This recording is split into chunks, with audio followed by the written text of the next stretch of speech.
We begin at the White House today, where President Donald Trump held a 90-minute phone call with his Russian counterpart Vladimir Putin on Tuesday. The two leaders discussed a 30-day ceasefire proposal, which President Trump's team worked out with the Ukrainians in Saudi Arabia last week.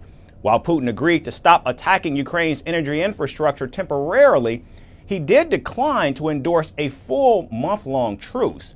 Now, soon after the phone call, Ukrainian President Volodymyr Zelensky said he is ready to support the scaled-back agreement. We support all steps aimed at the end of the war. We will support them. But in order to support them, we need to understand what exactly we support. When President Trump has time, he is a busy man. When he has time, he can call me anytime. He has my phone number. We are ready to talk through further steps with pleasure. President Zelensky also hoped that President Trump would put more pressure on Putin to achieve a lasting peace. If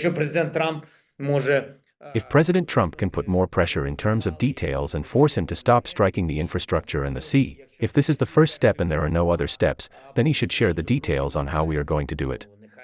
I am sure that Ukrainian and American sides will support any step that will lead to decreasing the number of strikes on both military and civilian infrastructure.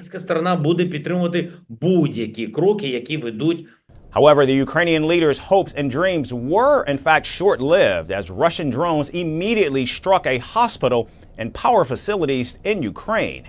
President Zelensky said Putin effectively rejected the ceasefire by launching attacks shortly after his call with President Donald Trump. Meanwhile, speaking to Fox News, Donald Trump said he discussed all things related to a ceasefire with Putin. However, American aid to Ukraine was never mentioned.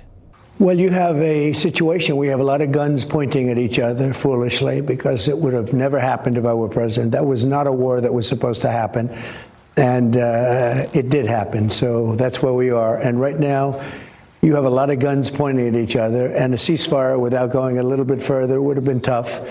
Russia has the advantage, as you know. They have encircled about 2,500 soldiers. They are nicely encircled, and that's not good. We didn't talk about aid, actually. We didn't talk about aid at all. We talked about a lot of things, but aid was never discussed. The United States is the single largest military donor for Ukraine, providing a whole host of offensive and defensive capabilities against Russia. And ending aid to Kyiv is a key condition for Russia to enforce any ceasefire agreement with Ukraine. Putin also insists that Russia should keep control of the seized Ukrainian territory for an eventual settlement. Now, earlier in the month, Putin experienced Washington's readiness to cut off support for Ukraine after President Trump had a public altercation with President Zelensky. Meanwhile, Ukraine already seems to have been making concessions as it pulled out of most of Russia's Kursk region over the weekend.